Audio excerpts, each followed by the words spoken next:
Je voudrais tout d'abord, en avant-propos, vous dire que ce que je vais vous présenter n'a rien d'ésotérique. C'est basé sur une théorie scientifique. Cette théorie scientifique, je vais vous en parler très rapidement. Mais il faut savoir une chose. Cela rejoint tout ce qui a été enseigné par divers mouvements philosophiques, religieux.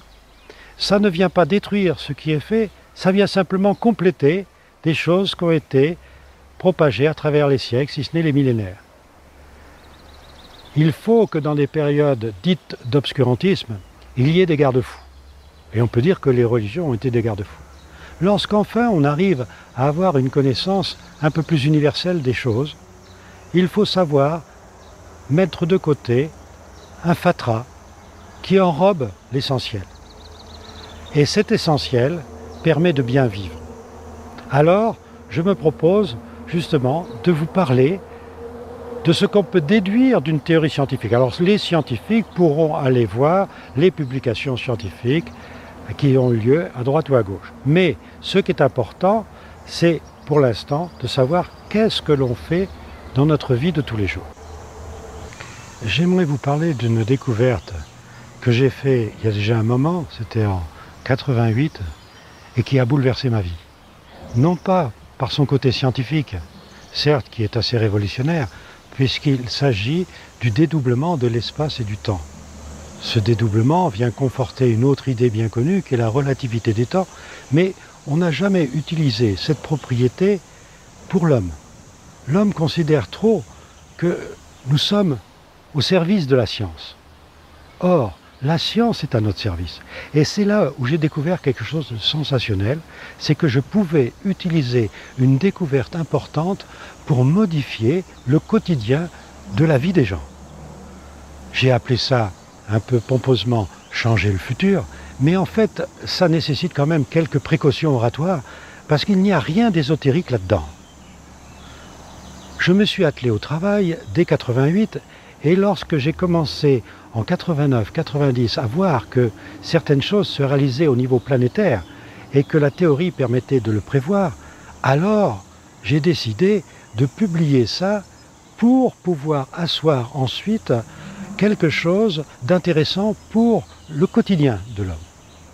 Alors, après des publications faites en 96, 97, 98, j'ai essayé de faire comprendre que nous pouvions utiliser cette propriété pour chercher l'équilibre, pour trouver à vivre quelque chose de différent en fonction d'une certitude et non pas en fonction de principes que nous avions engrangés au cours des siècles avec certaines traditions, certaines lois morales ou physiques. Mais là, non, j'avais à la disposition quelque chose de très sérieux, à savoir, qu'est-ce que c'est que cette histoire de temps ? Le temps est un temps que nous connaissons tous, il est continu. Ça ne surprend personne. Il y a ce qu'on appelle le futur, ce qu'on appelle le présent et le passé. Nous sommes sur un fleuve de temps continu. De ce côté-là, rien de bouleversant. Mais ce temps continu, nous ne le percevons pas dans sa totalité. Notre biologie est faite de telle façon que, en fait, nous percevons une succession d'instants. Et le temps se poursuit entre des instants qui sont imperceptibles. La continuité du temps reste entière, mais il y a une variabilité du temps qui fait qu'il y a des instants imperceptibles dans lesquels nous vivons sans le savoir. Alors pourquoi ne pas bénéficier de cette continuité ? Donc découvrir, d'une part, qu'il y avait la possibilité de vivre un temps classique, et d'autre part la possibilité aussi d'utiliser des propriétés physiques bien connues, comme le côté corpusculaire ondulatoire de la matière, mais pour avoir à notre service un potentiel, à savoir, dans ces instants que je ne perçois pas où je vis tout le temps, puisque je ne m'arrête pas de vivre, je peux accélérer le temps et à ce moment-là bénéficier de milliards de secondes dans un temps imperceptible. Pendant ces milliards de secondes, je suis capable, à partir d'un souhait, d'une pensée, de voir ce que cette pensée, ce souhait entraîne. Quel est le futur correspondant à ma pensée ? À ce moment-là, ce futur semble imaginaire, puisqu'il n'est pas dans un temps que je perçois dans mon temps classique. Mais c'est quelque chose de réel que je suis en train de fabriquer en tant que potentiel. Quand je reviens de ce voyage que certains trouveraient mystérieux, j'ai en moi les conséquences de ma pensée. Je sais que ma pensée va me conduire mes pas vers quelque chose de précis. J'ai le sentiment d'être un peu prédestiné, ce qui fait dire à certains qu'il existe un destin. Mais en fait, c'est moi qui ai construit ce destin. Alors, si ce destin ne me plaît pas, qu'est-ce qui m'empêche de retrouver ce que j'ai appelé une ouverture temporelle, c'est-à-dire ce temps imperceptible, pour aller modifier à mon gré le futur que j'avais imaginé, pour le changer et trouver quelque chose de meilleur. Alors, à ce moment-là, je bénéficie d'une prédestination calculée et je vais m'ennuyer, puisque je vais vivre le futur avant de le vivre. Heureusement pour moi, justement, ce temps de construction d'un futur potentiel n'est pas perceptible, donc je n'en ai pas la mémoire, je n'en ai que la synthèse. Cette synthèse se résume sous une forme d'intuition. J'ai juste une intuition, ou un instinct. Mon corps me dit, tu dois faire ça. Donc la science permettrait, curieusement, de définir l'instinct et l'intuition. Alors ça, dès les années 95, j'ai essayé de faire passer dans les publications ce côté-là. On m'a dit non, ça faut enlever le côté poétique. La science n'était pas capable d'admettre ce côté-là. Maintenant, elle commence à réfléchir parce que énormément de personnes s'aperçoivent qu'il y a quelque chose qui change en fonction de ce temps, ce curieux temps. En plus, est arrivé dès 97-98 des observations faites dans le cosmos qui ont fait que la théorie que j'avais donc appelée du dédoublement de l'espace et du temps, ou en anglais doubling theory, permettait justement d'avoir des justifications dans le système solaire ou dans le système galactique. Alors ça devenait de plus en plus intéressant de pouvoir dire aux gens « Attention, ce que je vous dis là ne sort pas d'un chapeau de magicien. Il y a quelque chose de sérieux derrière, il faut l'utiliser. » En l'utilisant, ça signifie quoi? Où je puis trouver ces fameux temps imperceptibles? Pourquoi faire? À quoi ça sert? Alors, il faut se dire que suivant la même loi, si moi, dans mon temps, que je juge normal, il existe des temps imperceptibles où je peux me rendre, accélérer le temps, pouvoir construire un potentiel en fonction de ce que je pense, en fonction de mes souhaits, mes désirs, alors je dois considérer maintenant que selon cette même loi, mon temps que j'appelle présent peut être un temps accéléré, d'un temps normal, et que je suis en train de vivre dans un temps accéléré pour fabriquer le futur du temps normal, ou peut-être je suis déjà. Ça signifierait, et là c'est merveilleux, que je serais venu sur Terre pour fabriquer le futur d'un autre moi-même qui vit dans un temps normal, et qu'à ma mort, j'aurais bâti un potentiel qui permettrait à cette autre partie de moi-même de survivre. Alors là, ça devient passionnant parce que je rejoins une très vieille idée qui est que pour bien vivre, il faut être dans un temps ralenti où je me pose des questions, fabriquer le futur dans un temps présent où je suis, et ce temps présent où je suis me permettrait d'avoir des temps imperceptibles que j'ai appelés ouverture temporelle, dans lequel je fabrique un futur. J'aurai donc à ma disposition ce que je peux appeler un passé où je pose une question, un présent où je vis pour fabriquer le potentiel correspondant à cette question, et cette vie que je vis me permet d'avoir des souhaits qui fabriquent dans le futur un potentiel commun à moi et à l'autre moi qui vit dans le temps ralenti. Des échanges d'informations dans ces ouvertures temporelles me permettraient de toujours vérifier que ma question correspond à ma réponse, à savoir que mon passé correspondra à mon futur, et moi, dans le temps présent, je bénéficierai de la synthèse de cette harmonie qu'il y aurait entre passé et futur. À moi de trouver comment faire pour échanger des informations entre passé, présent, futur. À ce moment-là, si j'échange des informations en permanence entre passé, présent, futur, il faut réfléchir à la chose suivante. Je peux dire, d'une façon bizarre, que si je suis là, c'est parce que j'étais avant, je suis là et je serai après. Mais en même temps, c'est-à-dire je peux dire je suis là où j'étais, je suis là où je suis et je suis là où je serai. Ce qui faisait dire à Platon qu'à vrai dire, l'être éternel, s'il existe, peut dire j'étais, je suis et je serai, mais à vrai dire, je suis. Comment Platon pouvait-il dire ça? Et alors c'est là où la découverte dès 88 m'a permis de trouver quelque chose d'extraordinaire, c'est que le mouvement de dédoublement, qui est un mouvement fondamental, qui s'effectue dans 3 dimensions, bénéficie d'un plan de juxtaposition privilégié. On le voit dans notre système solaire où il y a un plan des planètes, un plan privilégié. Les cellules, c'est pareil, les atomes, il y a des plans privilégiés partout, un plan galactique. Il y a donc un plan de l'univers. Ce plan privilégié, où justement s'effectuent certaines choses, fait que les particules ont des points de passage obligés. Et je me suis aperçu que ces points de passage obligés formaient 27 bifurcations essentielles. Et là, j'ai compris pourquoi je m'étais embêté à faire du grec dans ma jeunesse, car grâce au grec, j'ai compris que les 27 bifurcations formaient l'alphabet grec. Alors là, ça m'a ouvert des horizons différents. Et j'ai compris énormément de choses. J'ai d'abord vu que, de ce temps-là, on parlait du principe de l'alpha et de l'oméga, comme étant un principe créateur, le premier et le dernier, le commencement et la fin. J'ai compris qu'il y avait un cycle de dédoublement des temps, que les Grecs appelaient aura, oméga, rho, alpha, que dans la numérologie grecque, car les lettres grecques servent à compter, c'était exactement la théorie du dédoublement. Alors cette théorie du dédoublement, donc cette fameuse doubling theory, donc publiée en 96, j'ai oublié de dire que je m'appelle Jean-Pierre Garnier-Mallet et que je me suis fait connaître à cette occasion-là.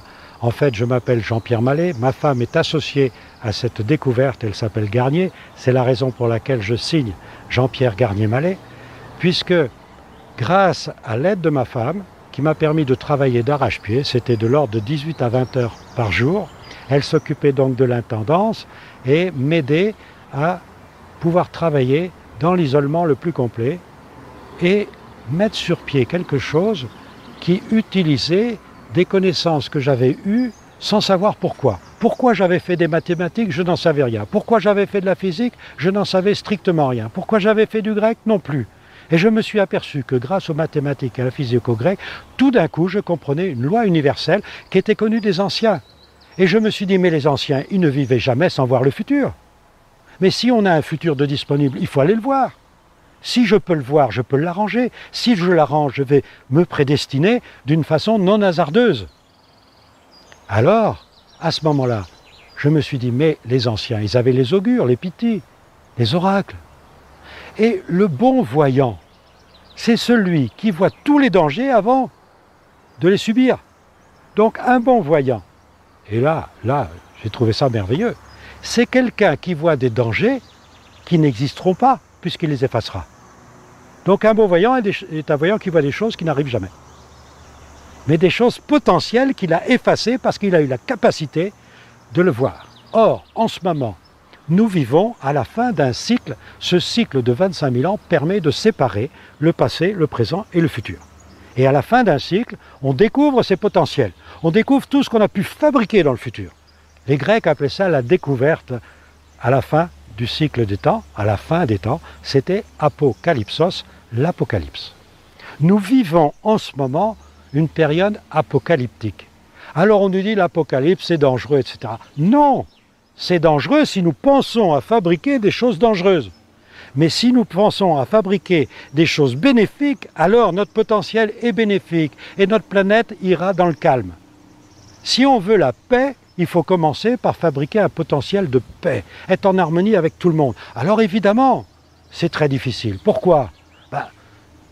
On passe son temps à fabriquer des choses qui ne font pas plaisir aux autres. Alors, il y a un premier théorème de cette loi. Le premier théorème de cette loi a été posé par un scientifique il y a 2000 ans qui s'appelait Yeshua. Yeshua le Nazaréen a posé un théorème, car finalement c'était un scientifique, il connaissait les lois de l'alpha et l'oméga. Et qu'est-ce qu'il a dit? Fabrique un potentiel qui ne gêne personne. Pense à faire à autrui ce que tu voudrais qu'il pense à te faire. Car en effet, je n'ai pas de garde-fou. Comment savoir si ce que je pense ne fait pas du mal à autrui? Eh bien, mon garde-fou, c'est je sais ce qui me fait du mal. Alors, je ne pense pas à faire à autrui ce que je ne voudrais pas qu'il pense à me faire. Alors, ça m'interdit énormément de choses. Je ne peux plus tuer, par exemple. Non pas tuer réellement, mais penser à tuer. Je ne peux plus critiquer, je ne peux plus mentir, je ne peux plus Vous allez dire, mais qu'est-ce qu'on va faire alors? On va parler de la pluie et du beau temps. Et bien justement, les anciens savaient que dans le désarroi, seul le silence était d'or, car le silence ne perturbe personne.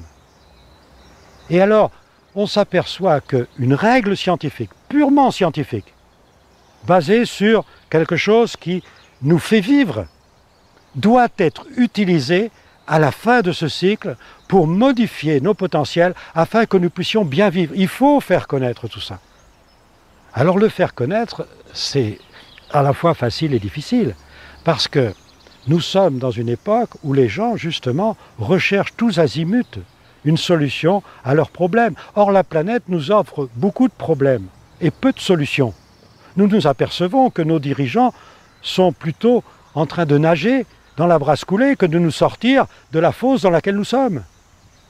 Alors que nous pouvons très bien, en faisant connaître ce principe, avoir des dirigeants qui nous guident vers une tranquillité, un calme olympien, comme savaient les faire les anciens, qui vivaient dans des conditions bien plus dramatiques que les nôtres. L'hostilité de l'environnement était plus grande. Nous savons quand même traiter des maladies, nous savons quand même réduire les problèmes de la faim ou autres. Alors pourquoi, dans toute cette possibilité que nous avons à l'heure actuelle, ne pas nous enrichir d'une possibilité spirituelle très grande qui consiste simplement à utiliser ce dédoublement du temps? Comment? Alors comment? Ben voilà, ce n'est pas difficile. Où trouve-t-on cette accélération du temps? Là où tout le monde le sait, c'est dans le rêve. En effet, dans le rêve, nous avons une partie du rêve où l'activité intellectuelle est très grande. C'est ce qu'on appelle le rêve paradoxal, du fait que justement, cette très grande activité intellectuelle liée à une immobilité complète nous perturbe. À quoi ça sert? Eh bien justement, ça sert à arranger les potentiels que nous avons fabriqués dans la journée. Il faut donc savoir contrôler notre futur par notre sommeil. Or, notre sommeil, par définition, est incontrôlable. Donc, il faut pouvoir contrôler l'incontrôlable parce qu'on connaît le fonctionnement de la loi des temps. Alors, il faut absolument faire connaître cette loi pour que tout le monde puisse l'utiliser. Or, les nourrissons l'utilisent dès qu'ils sortent du ventre de leur mère. Pourquoi? Parce qu'ils n'ont pas encore été perturbés par un enseignement où on nous dit « il ne faut pas rêver ». Eh bien justement, il faut rêver, mais il faut bien rêver. Et pour bien rêver, il faut connaître la loi. Cette loi n'est pas qu'une loi morale. Moi aussi, j'ai découvert quelque chose d'ahurissant, c'est que pour être altruiste, il faut être égoïste. Pourquoi? Si je ne commence pas par me connaître, par m'aimer et par m'aider, je ne peux pas aimer ou aider les autres. Ah, ça c'est un peu moins facile, parce que commencer à s'aimer, ça veut dire commencer à se connaître, commencer à connaître ses faiblesses, commencer à réduire ses faiblesses, et ça c'est moins commode, parce que souvent ce qu'on voit c'est les faiblesses des autres et pas les siennes. Surtout qu'on est amené dans un monde à être sans arrêt mis sur un piédestal ou être critiqué. Donc l'un comme l'autre c'est très mauvais, il faut trouver la loi du juste milieu. Et justement, ça rejoint toute une partie de la population du globe, puisque le bouddhisme est dans la loi du juste milieu. Nous avions un Jésus, Yeshua le Nazaréen. Il était quoi? Il était palestinien. Il était juif, et ma foi, il était chrétien. C'est dur à être juif, palestinien, chrétien de nos jours. Mais si on voulait bien comprendre cela, on comprendrait beaucoup de choses, et en particulier le fait qu'on peut très bien résoudre toutes nos différences en nous comprenant d'abord, et non pas en maltraitant autrui.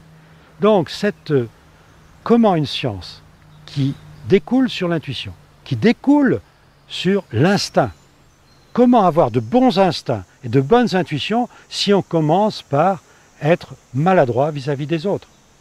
Donc cette maladresse, il faut l'annihiler, et ce n'est pas en cherchant à annihiler la maladresse des autres qu'on peut annihiler la nôtre. Il faut commencer par voir ce qu'on est, nous, chaque jour, pour modifier notre potentiel, modifier nos pensées, ne jamais aller dans le mensonge, la critique, ou même le meurtre, évidemment, mais le meurtre par pensée, la critique par la pensée, pas la critique réelle, pas le meurtre réel. Bien sûr, cela, on se l'interdit. Mais la pensée, c'est encore plus fort. Car dès que je donne un coup de poing à quelqu'un, au moins la personne essaie que je lui donne un coup de poing. Elle peut me le répondre, elle peut m'en donner un autre. C'est pas que ça sera des relations très agréables. Mais si je pense à donner un coup de poing à quelqu'un, je fais beaucoup plus de mal parce que la personne ne sait pas que je pense à faire un coup de poing. Et tout le potentiel correspondant au coup de poing existe. Et ce potentiel qui existe peut être actualisé par n'importe qui. Quelqu'un un jour arrive à ouvrir la porte de ce potentiel simplement parce que j'ai fabriqué ça et qu'il a envie de voir mon potentiel et qu'il est en affection avec moi et il peut l'ouvrir. Et qu'est-ce qu'il récolte? Le fruit du coup de poing. Et j'en suis responsable. Il va mal vivre parce que moi j'ai fabriqué quelque chose dans le passé qui correspondait à une pensée mauvaise. Une pensée mauvaise, ça veut dire quoi? Je peux me l'interdire. À ce moment-là, pourquoi je me l'interdirais? Qu'est-ce qui fait qu'elle est mauvaise? Elle est mauvaise parce que je sais que moi, je n'aimerais pas recevoir un coup de poing. Donc j'en reviens au théorème essentiel, ne pas penser à faire à autrui ce que tu ne voudrais pas qu'il pense à te faire. Et même si autrui te fait quelque chose qui te fait mal, tu ne penses pas à lui faire la même chose. Et ça, c'est le plus important. Et si le monde comprenait ça, il verrait qu'en appliquant cette simple loi, en contrôlant son endormissement, il s'apercevrait que tout change autour de lui. Les gens changent. Les gens qui avaient des a priori contre deviennent pour. En passant à côté de vous, on a envie de sourire. Pourquoi? Parce que votre potentiel est bien. Tout simplement parce qu'il est bien. Il y en a d'autres, vous croisez quelqu'un, vous sentez une antipathie. Mais elle vient d'où cette antipathie? Simplement parce qu'il y a disharmonie des potentiels. Il y a quelqu'un, il vous fait un sourire, mais c'est pas vrai. À l'intérieur de lui, il pense du mal de vous. Alors il ne faut pas être ce qu'on disait autrefois, sépulcre blanchi. Tout blanc, tout beau à l'extérieur, charogne pourrie à l'intérieur. Il vaut mieux être pourri à l'extérieur et blanc à l'intérieur. Et bien sûr, si on peut être blanc à l'extérieur et blanc à l'intérieur, c'est encore mieux. Mais vous comprenez, quelque chose qui est très difficile à faire passer, mais ça commence. Comment, de la science, pouvez-vous passer à un mode de vie? Alors là, je dis à tout le monde, voyez comment vivaient nos ancêtres. Égyptiens, Sumériens, Grecs, qui vivaient dans des conditions dont le confort était assez limité et qui arrivaient à avoir des pensées philosophiques. On peut dire que quand même, la période classique grecque nous a apporté énormément de choses. Les écoles platoniciennes qui ont été supprimées dans le VIe siècle après Jésus-Christ nous ont appris beaucoup de choses. Il faut voir tout ça. Il faut comprendre tout ça. Alors, il faut se mettre en retrait de la loi. Cette loi est importante. Celui qui en parle n'a pas d'importance. Mais il faut que celui qui en parle agisse en fonction de cette loi. Il faut arrêter d'être sans arrêt ceux qui disent « faites ce que je dis », mais ne faites pas ce que je fais. Il faut être toujours dans cette harmonie-là. Et si on arrive à être dans cette harmonie-là, alors la loi du dédoublement du temps est à notre service. Et alors là, c'est là où on voit des choses merveilleuses. On a des intuitions qui aident les autres. On a une vie complètement différente. Le stress disparaît. On s'aperçoit qu'en une seule nuit suffit à contrôler son futur, à supprimer le stress. Ça ne veut pas dire que tout baigne dans l'huile. Non, faut quand même pas. On est tous différents, il n'y a pas de loi. Si quelqu'un arrive à se mettre d'aplomb à partir d'un désarroi quelconque, par exemple une solitude, une maladie, un chômage, c'est pas parce que la personne, un tel, réussit que l'autre personne qui est dans la même situation va réussir. Car en fait, qu'est-ce qui a induit cette possibilité-là? C'est la pensée. Si la personne change de pensée, elle change sa vie. Mais chacun pense différemment. Chacun va recevoir la conséquence de sa pensée. Donc, deux pensées différentes, deux vies différentes. Si le résultat est le même, ce n'est pas le résultat qui compte, c'est qu'est-ce qui a causé le désarroi, qu'est-ce qui a causé le déséquilibre. Et alors là, la nuit porte conseil. Il faut savoir utiliser ces nuits. Et ça, on le savait, ce n'est pas simplement qu'un proverbe, c'est un deuxième théorème, la nuit porte conseil. Et il faut utiliser le futur, le présent et le passé. Il faut être capable d'être en permanence, je suis, je serai et j'étais. Et si on met ça sans arrêt en application, alors la vie change. Et c'est là où tout d'un coup, on a des situations inattendues, on se laisse guider, on rencontre des gens, et puis ma foi, on est content. On saisit le moment, car si on ne saisit pas le moment, c'est une chance qui nous est donnée. On n'a pas compris que c'était la conséquence d'une intuition. Car il y a un phénomène derrière qui est palpitant, qui est prenant, qui s'appelle l'hyperincursion. Ce mot a été donné par un scientifique belge. C'est ce scientifique qui m'a permis d'être publié dès les années 96. Et cette hyperincursion permet de se choisir différents états futurs. On pourrait dire qu'on a des états futurs superposés. On se les fabrique. on se les fabrique, et une fois qu'ils sont fabriqués, on a la capacité d'en choisir un parmi tous ces futurs. Mais on les choisit comment? En les vivant ou en les mémorisant? Si on les mémorise et qu'ils nous intéressent, ben ils ne nous intéressent plus puisqu'ils ont été mémorisés. S'ils ne nous intéressent pas, ils ont été mémorisés, on ne les vivra pas. Donc on a un stock de potentiel mémorisé avant même de le vivre. Et bien c'est ça qui déclenche nos pensées. Nos pensées sont le résultat d'une mémorisation d'un futur qu'on ne vit pas. Et ensuite, pour vivre, on choisit parmi le meilleur futur. Et si on arrive à choisir notre futur, c'est tellement rapide qu'on n'a même pas le temps de savoir qu'on le fabrique. Alors qu'est-ce qui a déclenché ça? Le début d'une pensée qu'on a eue dont on n'a même pas conscience. Un tout petit commencement d'une pensée fabrique un futur, ce futur est mémorisé, et une fois qu'il est mémorisé, il nous fait agir. Si on trouve qu'il est plaisant, on peut le vivre. Si on trouve qu'il est déplaisant, on peut l'écarter. Mais vous comprenez bien que ce qu'il y a de merveilleux, c'est qu'il n'y a jamais une pensée qui n'a jamais été contrôlée dans le futur avant même qu'on l'applique. Ça signifie bien une chose, c'est qu'on est responsable de notre avenir. Et que si on croit qu'il y a un Dieu ou un diable pour nous maltraiter, non, nous sommes les seuls à nous maltraiter. Bien sûr, on vit en société, et d'autres personnes sont capables de nous fabriquer des potentiels détestables. À nous de trouver à modifier ce potentiel. Et la seule façon de modifier ce potentiel, c'est de trouver l'amitié. Et quand l'amitié n'est pas possible, la compassion. Et à ce moment-là, on égalise les potentiels. Et si, ma foi, nos ennemis subsistent, ils ne font plus partie de notre vie. Par contre, les amis que l'on a sont des amis qui sont toujours dans la même optique. Ils ne pensent pas à faire à autrui ce qu'autrui ne voudrait pas qu'ils pensent à nous faire. D'amour dont on parle de nos jours. C'est l'énergie d'amour dont parlaient les Grecs et qui, je le répète une dernière fois, consiste à vouloir penser pour autrui ce que voudrait qu'ils pensent à nous faire. Je crois que je peux conclure là-dessus parce que c'est vraiment le plus important de tout. Et je remercie ceux qui me filment en ce moment.